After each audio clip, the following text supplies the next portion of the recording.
one of the most enduring people in video games, Victor Lucas. Number 2, though, Sid Meier. Number 2, right. Sid Meier has yet another game. This one is called Starships, so we're going to space this time. Victor Lucas, what'd you make of this? I thought this was a terrific iPad game. I didn't play it on the PC or the Mac, but it's... I didn't either. I did the same thing. Yeah, it's out on the iPad, and I had a great flight with this game. I thought it was really engrossing, and it's also incredibly simple in the context of the other Civilization-type games. This is primarily just focused on you leading a fleet, going from planet to planet, and dealing with the different kinds of conflicts that you're going to get in there. So you're basically building a little group of ships and customizing them, augmenting them, and going into battle again and again.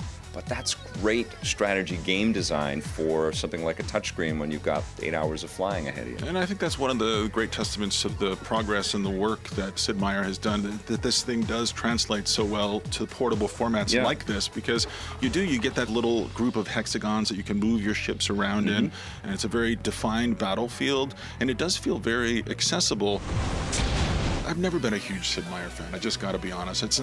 I'm not a fan of Sid the man, but the games themselves, they're too thinky. I think that there was a conscious effort on the part of the developers to simplify all of that, so you still are dealing with diplomacy, you still are dealing with allegiances and getting into global conflicts and trying to take on home worlds and keep citizens happy and build your little cities that will give you better power-ups and things like that for your ships. But the core design is not unlike something like Galcon, which was a huge iOS hit. And so now it's beefier than that. There's a little bit more detail, but it's really fun to take down the enemies and then add all kinds of augmentations to your ships and make them powerful. You'll do cool things like be able to send out little small fighters out of one of your capital ships, and then they've got a whole bunch of extra movement space within their turn. There's homing missiles and bombs that you can detonate that you can shoot off in space that will just veer past a planet and blow everything up. I had a blast. I thought this was really cool. You had a blast? Unbelievable. We just played Homeworld in the remastered version, and I much preferred that.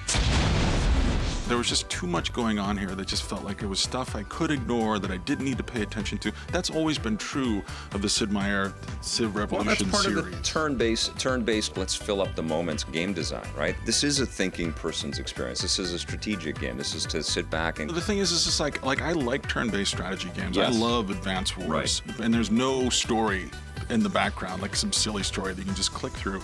And that's all I want. I don't care about this galaxy. I don't care about these ships. I don't care about these planets. And I'm sorry, I feel terrible, Sid. Well, I hope we're still friends. And I hear you. I know that those things, especially the PC versions of the Civ games, can be way too time-consuming and way too engrossing. But I think this has been simplified enough that it's appealing to everybody.